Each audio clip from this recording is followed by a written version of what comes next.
Dans les colonnes de Télé Loisirs, Michel Bernier s'exprime sur les nombreux diktats imposés aux femmes dans le monde du divertissement. Pour la comédienne, les rôles féminins sont encore limités et le culte de la minceur est toujours de rigueur.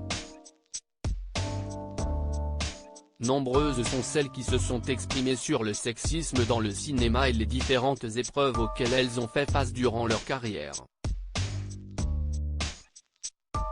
De Sophie Marceau à Laure Calamy en passant par Diane Kruger, plusieurs actrices déplorent avoir subi des discriminations sexistes au cours de leur parcours. Que ce soit en termes d'inégalité salariale, des rôles trop restreints ou bien des regards malsains sur leurs apparences, les mauvaises expériences sont multiples.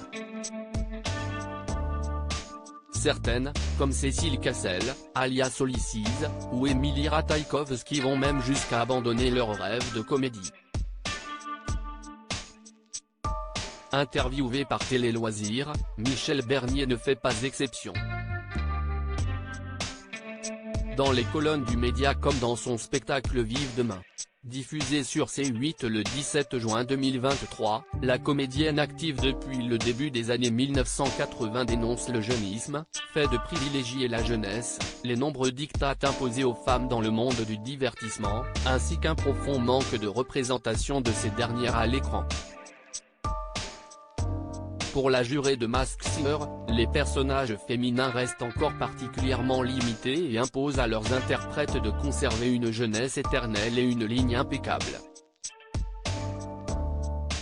Un rôle de mère d'adolescent à celui de grand-mère. J'ai eu de la chance, comme je n'ai jamais été perçue comme une femme glamour qui faisait tourner la tête des garçons, j'ai l'impression de moins vieillir dans mon métier, déclare-t-elle d'abord. La mère de Charlotte Gaccio poursuit, si est-il plus difficile pour les canons de beauté à qui l'on dit à 50 ans que les hommes ne se battront plus pour eux. On passe très vite d'un rôle de mère d'adolescent à celui de grand-mère. Entre les deux, il y a peu de scénarios écrits pour les femmes. Alors que, en ce qui concerne les hommes, on s'en fout. Ils peuvent vieillir et grossir, on écrit toujours pour eux.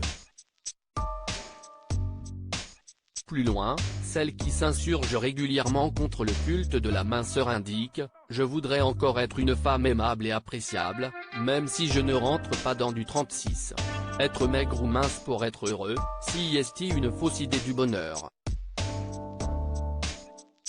On nous a un peu tordu l'esprit avec ça tout en complexant et culpabilisant les femmes. Pour Michel Bernier, le temps est à l'émancipation.